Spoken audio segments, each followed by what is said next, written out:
begin. What's up, everyone? How's it going? Welcome back into the YAMAMO fan podcast. I'm Samantha Croston. That's intern Dan Papillo joining you after the Dodgers did it again. The Dodgers are just freaking inevitable, man. They won the World Series. They're back-to-back champs. A 5-4 victory in extra innings. It went to 11 innings. Dan, how are we feeling? And what are you dressed as tonight? Well, it is Halloween weekend, so I'm dressed in my Halloween costume, which is Frank Fleming, of course, Frank the Tank. I think it's a pretty good costume, but that game was arguably one of the best games I think we've ever seen, especially in the World Series. So fun, down to the wire, and of course the Dodgers pulled it out, so can't wait to talk about it. I mean, there are so many elements of this. You think about the stars that were a part of it. You think about some of the people who ended up being stars in this game who you're not really calling their name most of the time. From the Blue Jays to the Dodgers, I mean, so much talent, so much history here, so many storylines. Ultimately, the Dodgers come out on top. Let me ask you a question since you haven't been with us through a couple of the past recordings. Did you think the Dodgers were going to win this series before they even began? Absolutely. I said it after game two, I was on with Ashley, or game three, it was the 18 inning game. I had said that the Dodgers weren't going to win, or were going to win in five, but that didn't end up happening. But it always felt like it was the Dodgers series to lose, in my opinion. The team coming in with so much firepower in their lineup, it just felt like they were the better team through and through. The Blue Jays put up a really good fight, but I definitely felt like the Dodgers were the team to beat the entire time. I have to say, and I know that Dodgers fans are going to roast me for this, and you deserve to roast me if you're a Dodgers fan. You actually would remember this, Dan, because it was a couple weeks ago when I sat here and said that there was a 75% chance that the Dodgers were going to win the World Series. And because in baseball there's so much parity, I feel like so many people, Dodgers fans included, roasted me for saying that. And then literally just last night, I jumped ship and I said that I thought the Blue Jays were going to win because I truly did think that just based on the way that the series was going back and forth. But listen, Ashley said it. She said, if the Dodgers go on and win this and they are in the Blue Jays house for game 6 and 7, then the Blue Jays have no one to blame but themselves. And I completely agree with that. We're going to start for you guys in like top of the eighth, top ninth when we're going through our summary, just because that's where most of the action happened, and then go through some of the other plays that we thought were important. But I mean, let's just start here, okay? Top of the eighth, Max Muncy homer.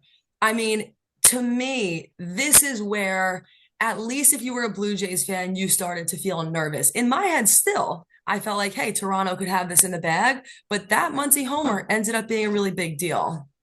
Yeah, of course. You got the massive insurance run from Jimenez in the sixth, but the entire time in this game, the Blue Jays obviously took the 3-0 lead off the Bichette home run. It never felt like this game was over. It always felt like the Dodgers were right there. They were really threatening off Scherzer early on. They just weren't capitalizing. So it was only a matter of time, I thought, before the Dodgers really got through it, especially with the Blue Jays' decision to go to Savage in the seventh. It felt like the Blue Jays were obviously, going all in. It was game seven, all hands on deck. But it felt a little early to go to Savage, in my opinion, and it definitely cost them. I mean, Max Muncy and this entire Dodger lineup, 1 through 9, is obviously so lethal. Anybody can beat you, which we'll get to a little bit later on in the ninth. But it was just a matter of time. The Dodgers were hanging around the entire game. After the 3 runs, they put up a run in the fourth. It was just a matter of time, I thought, before the Dodgers finally cracked through. You said the Dodgers are lethal 1 through 9. Emphasis on the nine tonight. How about Rojas, top of the ninth? This game was all but over, in my opinion. Miguel Rojas, what is going on? The Dodgers' number nine hitter, 3-2 pitch, 1 out in the ninth. I mean, nails. First home run since September 19th, second he's hit since the All-Star break. Rojas, by the way, hit the second game tying or go ahead home run in the ninth inning or later in a winner take all game in World Series history. I mean, he only hit 7 home runs in 317 plate appearances in the regular season. He had only hit 1 home run against a right-handed hitter all season, right-handed pitcher, excuse me, and that was against a position player. Should I go on further? I mean, what's going on? I mean, I will say, the Met fans that still watch this podcast, I know there's a majority of Dodger fans at this point. Miguel Rojas was a thorn in the Mets side for so long as a Marlin. So this is kind of just feels a little full circle that we're talking about this now. But Miguel Rojas, like we said, 1 through 9, no matter who it was in this Dodger lineup, has been lethal. And Miguel Rojas is a defensive guy first, but he still has a pretty good bat, and he proved it in that spot. That's why you have veterans in your lineup, especially in Game 7 of the World Series. And he got a pitch to hit, and he drove it over the fence.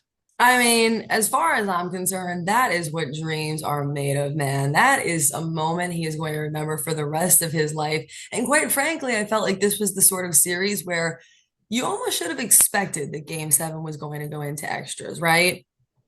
Especially Bottom, after 18. well, 100%. I was going to say, you and I actually didn't get the chance to talk about that game, but that was crazy. Bottom of the ninth, just to go through it for a second, Snell was pitching. Vlad Guerrero Jr. looked gone, fell just short, otherwise known as an out. Bichette singled to left. Barger walked. Men on first and second. They bring in no other than Yoshinobu Yamamoto. I mean, this guy, I don't even know what to say about him anymore. I'm at a loss for words. I think he has put on one of the most immaculate, unbelievable performances that I've ever seen in my entire life. And we should not forget the fact that he pitched 96 pitches yesterday. I don't know how his arm is still attached to his body. It's so impressive. And that is why you sign a player like that. That is why, the argument around baseball for so long has been the big market teams outspending the little market teams. You had the two big market teams in the World Series here, but this is why the Dodgers go out and get a guy like that. That's why you commit over $300 million to Yamamoto, because you know he's going to come through in big spots like that. And that was just so impressive from him. And like I said, I don't know how his arm is still attached at this point. That is just a really impressive performance. That takes a lot of guts. And after the game, Dave Roberts said on the stage, Yamamoto's the GOAT. Because, I mean, he has to be after a performance like that. I mean, it was crazy. Mind you, let's just go back to that moment for a second. He comes in one out. Kirk is hit by pitch, bases loaded situation. Varsho grounds out into a fielder's choice. I mean, Clement fly out to center. It was two of the craziest plays you'll ever see. It was really like all of a sudden baseball is a game of inches. It was like milliseconds that we're talking about here, you know? That was the definition of bang bang at home plate. And I really did feel like in that moment, as soon as that call didn't go the Blue Jays' way, they were out by an inch, and then Clement didn't come through with 2 outs. You really just kind of knew that, all right, it's going to come down to the star power in extra innings, and the Dodgers just have a lot more of that than the Blue Jays do. Yeah, I mean, I have to say, I would be the first person to own and admit that last night I said that I thought the Blue Jays were going to win, and I just should have known better. In my head, I was mostly just thinking back and forth series. But one thing I've said for the past few months is that the Dodgers are just inevitable. That's the only word that I can keep on coming back to. It's like I totally agree with you. From the moment they went into extras, I thought somehow, some way, the Dodgers are going to pull this off, aren't they? Somehow, some way, it's going to be a really, really rough road for the Mets. And all of a sudden, the Mets are going to become the new Bills and they're always getting stopped by the Chiefs. That's the feeling I had. I don't know if you had a moment like that, but I thought about the Mets during this game. Did I you? want to I want to turn this back around on you really quick. Who were you Sure. rooting for in this series? It's interesting that you say that. I mean, listen, from a podcast standpoint, probably the Dodgers. I really appreciate our West Coast audience, but I don't know. I know that that's an interesting question. Listen, I know that there were a lot of people who, and I don't know if it's haters, I don't know if it's people who are really familiar with baseball. I'm not sure exactly which crowd was saying this, but I know that there were some people who would feel really pissed off to see the Dodgers win because, like you said, there was a lot of spending. But I'm going to be honest, after I watched this series, after I watched how back and forth, how competitive it was, I don't know if you're going to agree with me on this or not, but like, don't tell me that the money is really the thing here that we all need to be so worried about. This is a competitive series. I mean, honestly, listen, I'm a Mets fan. I guess I didn't really necessarily care if the Dodgers or the Blue Jays won.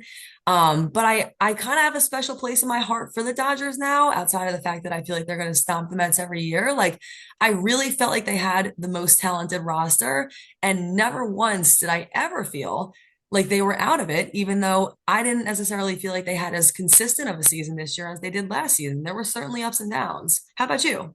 Yeah, for me it was interesting, especially because I like that you brought up the money argument because I had a lot of people that I would talk to that were rooting against the Dodgers strictly because they were the villains of baseball. but I would argue that having a villain in baseball is a good thing. The Mm, Dodgers, why would I not, as a objective fan here watching the Dodgers take on the Blue Jays in the World Series, why would I not root for Shohei Ohtani and root for greatness? right. Especially, winning back-to-back titles for the first time since the 90s. That's something I haven't seen in my entire lifetime. That's something, why wouldn't I root for that? And then also the argument of, well, baseball might not even be a thing anymore after 2026 with this CBA impending lockout and stuff of that sort. Why would I not root for the Dodgers to be that villain so that people can finally look at the baseball sphere and say, okay, maybe something needs to change? Or you can look at it and say, these are the Dodgers, these are who needs to be beat. That is the fun of it, I think. So going into this series, I was rooting for the Dodgers the whole way through. I like the Blue Jays. I like Vladimir Guerrero Jr. a lot. But all the time, I just felt like this entire series that it was the Dodgers to lose. And it's just so impressive to watch the Dodgers continue to dominate. And also, it just makes me feel a little bit better. You brought up the Mets. It makes me feel a little bit better that the Mets brought this team to 6 games last year when nobody else could do that except for Toronto. So it makes me feel a little bit better on the inside. I hear you. Believe me, I hear that preach. I mean, I want to give a quick shout out to Will Smith, obviously game-winning home run there.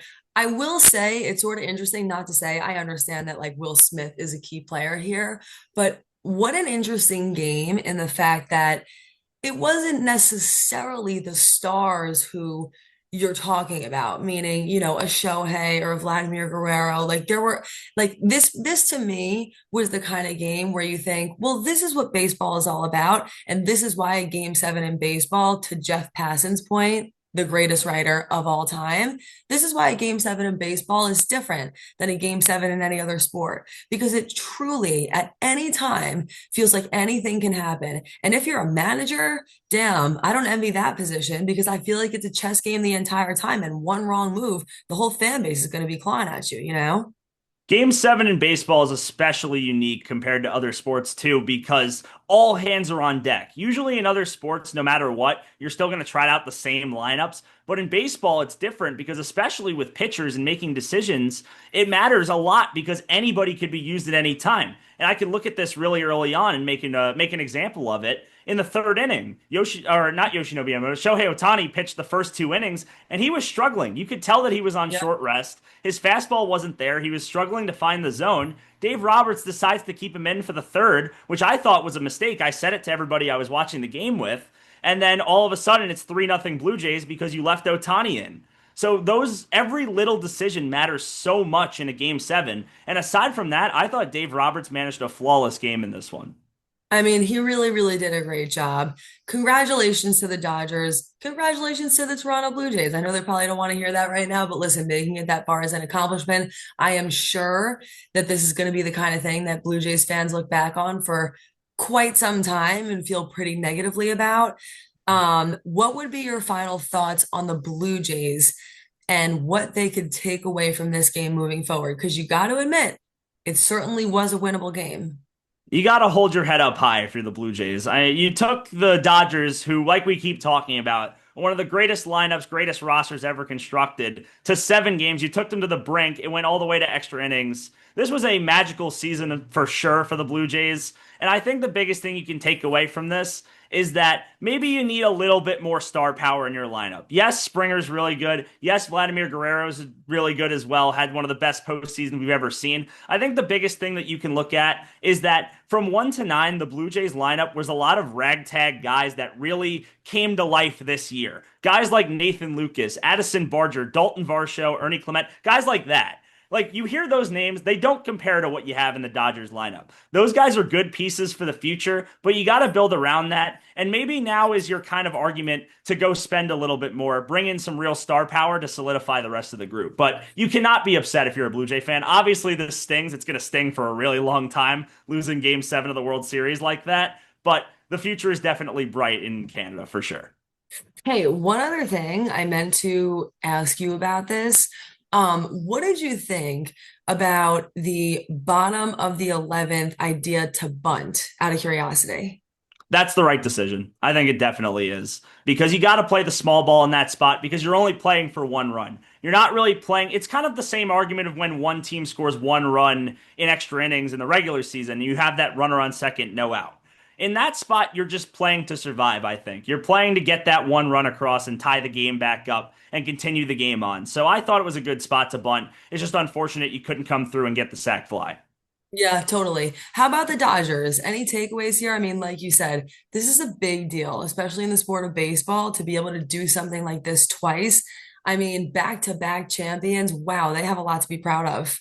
I think the scary thing when you look at the Dodgers is they just won back-to-back World Series, and this lineup still isn't even that impressive, all things considered. You looked at the way that they played throughout the World Series. All season long, Dodger fans were complaining about how their outfield had really struggled. Guys like Michael Conforto, who we know is close to home, of course.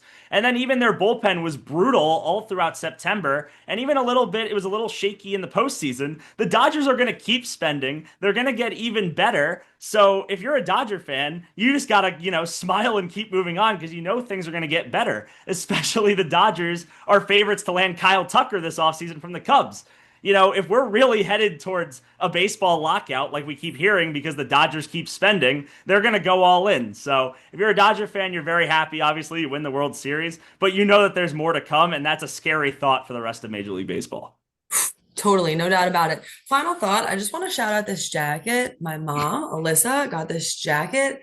So cool. So many different interesting patches you can see here, just showing you some of the parts of this jacket. Have to say, pretty dope, pretty That is a sick electric. jacket. Right? I'm at my parents' house right now. As you guys can obviously, Ashley, not here for tonight, but just know that we are going to do another episode on Monday. It's our regularly scheduled episode. I want to give a quick shout out to anyone who followed along for this podcast this season. We really, really appreciate all of your support. It's the reason why we do this podcast. So thank you so, so much for being here. Be sure to like, comment, and most importantly, subscribe. Really helps us out when you do that. Otherwise, we will see you back here when the next big thing happens. Dodgers fans, congratulations.